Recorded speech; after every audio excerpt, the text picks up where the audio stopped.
Ça fait 5 ans que j'entreprends. J'ai 23 ans, certes, je suis pas encore millionnaire, mais j'ai appris 2-3 leçons par rapport à l'argent. Les moments de ma vie où j'ai fait le moins d'argent, c'est là où j'en cherchais le plus. Je vais t'expliquer ça. Plus tu chasses quelque chose, plus tu veux quelque chose et tu forces à l'avoir, tu l'as pas. Je peux te donner un exemple qui est très correct selon moi avec les femmes.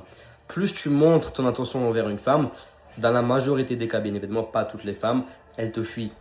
Plus tu donnes, moins tu reçois. C'est la règle, c'est le monde, ça fonctionne comme ça, l'univers il fonctionne pareil. L'argent c'est pareil. Alors ça peut paraître contradictoire, je suis d'accord, mais plus tu forces, surtout si on parle du B2B, si ton but c'est de vendre aux entreprises. Alors, je ne parle pas du trading, je ne parle pas de la monétisation TikTok où tu as juste à faire des vidéos, à les publier, à les monétiser. Je parle vraiment du B2B. Parce que quand tu vas parler avec les entreprises, bien sûr que ça se ressent. Bien sûr que ça se ressent quand tu n'as pas d'argent, quand tu n'as pas de clients et quand tu forces la vente. Plus tu forces la vente, plus ça se ressent. Parce que quand tu vas parler avec un chef d'entreprise dans le B2B pour lui proposer un service, le gars en face de toi, il a de l'expérience. Le gars en face de toi, il en a vu des personnes. Il a vu des mythos, il a vu des personnes correctes. Il a eu une bonne expérience, une mauvaise expérience. Donc, tous les red flags que tu pourrais avoir, il les ressent.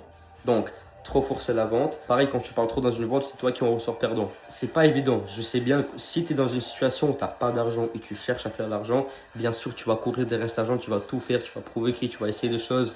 Et tellement tu vas forcer que en fait, tu n'en auras pas. Donc, oui, certes, c'est pas évident. Tu vas dire, mais il est complètement con, Mika, qu'est-ce qu'il me raconte? Là, en fait, si j'ai pas d'argent, je suis dans l'inconfort, donc je me bouge à l'avoir. Oui. Mais en fait, il faudrait que tu cherches l'argent sans le montrer clairement. Quand tu vas parler avec les personnes, il faut que tu aies une position tranquille. En fait, oui, certes, ok, tu as un service à proposer, tu as un service à vendre, tu aimerais conclure la vente, mais il faut que tu fasses comprendre que c'est bénéfique pour les deux parties. Il ne faut pas que tu te mettes dans la position où tu forces la vente, il ne faut pas que tu te mettes dans la position où tu en as besoin de ce client, tu as besoin de ce contrat, tu as besoin de ce virement, même si tu en as besoin, agis comme si tu n'en avais pas besoin. Moins tu vas donner de l'attention à la vente.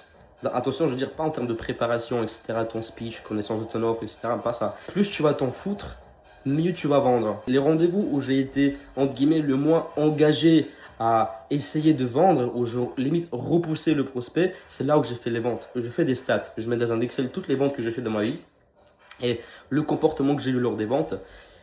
Je peux très clairement te dire, même sans faire cet Excel, que dans la majorité des cas où j'ai fait des ventes, c'est là où je ne forçais pas la vente, où je m'en foutais de faire la vente.